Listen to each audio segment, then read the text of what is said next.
Good evening. 100 days weight loss சேலஞ்சில் day 77 and day 78 என்ன சாப்பிட்டேன்னு சொல்லி பார்க்கலாம். நிறைய பேர் வந்து ஜங்க் எப்படி கண்ட்ரோல் பண்ணுறீங்கன்னு சொல்லி கேட்டிருந்தீங்க. அதுக்கான ஒரு சின்ன டிப்ஸ் வந்து இந்த வீடியோவில் நம்ம வந்து பார்க்கலாம்.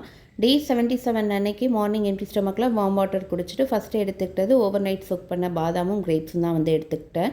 பிரேக்ஃபாஸ்ட்டுக்கு 10 ஓ கிளாக்கு வரகு பொங்கல், அது கூட வந்து சாம்பார் வந்து எடுத்துக்கிட்டேன். இது கூட வெஜிடபிள்ஸ் எதுவும் இல்லை, பிளெயின் சாம்பார் தான் வந்து எடுத்துக்கிட்டேன். லன்ச்சு வந்து சாப்பிடல. 3 ஓ கிளாக்கு ஒரு கொய்யாப்பழமும் ஒரு ஆப்பிளும் வந்து சாப்பிட்ருந்தேன். வீடியோ வந்து எடுக்கல. டின்னர் வந்துட்டு 6 ஓ கிளாக் வந்து 2 இட்லி, நார்மல் இட்லி, அது கூட வந்து சிக்கன் குழம்பு வந்து வச்சு சாப்பிட்ருந்தேன்.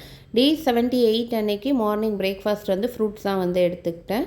கொஞ்சமாக பப்பாளி பழம், மாதுளப்பழம், கொஞ்சமாக கிரேப்ஸ் வந்து எடுத்துருக்கிறேன். லன்ச் வந்துட்டு 3:30க்கு வந்து கொஞ்சமாக சாதம், வெண்டைக்காய் பொரியல், சிக்கன், ஒரு எக் வந்து பாயில் பண்ணி எடுத்துருக்கிறேன். அது கூட வந்து ரசம் வச்சு வந்து சாப்பிட்டுட்டேன். நான் எப்படி ஸ்டார்டிங்கில் ஜங்க் வந்து கம்மி பண்ணேன்னு சொல்லி பார்க்கலாம். ஃபஸ்ட் டிப் வந்து நான் வந்து என்னுடைய மொபைலில் இருந்து ஃபுட் டெலிவரி ஆப்ஸை வந்து அன்இன்ஸ்டால் பண்ணிட்டேன். டிப் நம்பர் 2 வந்து முன்னாடியே மீல் ப்ரெப் பண்ணி வைக்கிறதுனால எனக்கு வந்து தேவையில்லாத கிரேவிங்ஸ் வந்து என்னால் அவாய்ட் பண்ண முடியும். ஈவினிங்க்கு வந்து ஒரு சுண்டல், அப்படி இல்லைனா ஏதாவது ஒரு ஃப்ரூட்ஸ் இருக்கிற மாதிரி பிளான் பண்ணிப்பேன். ஸோ டக்குன்னு பசிக்கும் போது அதை எடுத்து வந்து சாப்பிட்ருவேன். டிப் நம்பர் 3, டின்னர் வந்து 6 to 7க்குள்ளே ஃபினிஷ் பண்ணிடுவேன். டிப் நம்பர் 4, எல்லா மீல்லையும் ப்ரோட்டீன் அண்ட் ஃபைபர் அதிகமாக இருக்கிற மாதிரி பார்த்துப்பேன். டிப் நம்பர் 5, ஒரு பர்டிகுலர் ஃபுட் மேலே உங்களுக்கு கிரேவிங்ஸ் இருக்குது அப்படின்னா அந்த ஃபுட்டை நீங்கள் வீட்லேயே ப்ரிப்பேர் பண்ண ட்ரை பண்ணுங்கள். அப்படி பண்ணும்போது நீங்கள் அதில் போடுற ஐட்டம்ஸ் வந்து கான்ஷியஸாக வந்து போடுவீங்க. கொஞ்சம் ஹெல்த்தி வேல ப்ரிப்பேர் பண்ணுறதுக்கு ட்ரை பண்ணுவீங்க.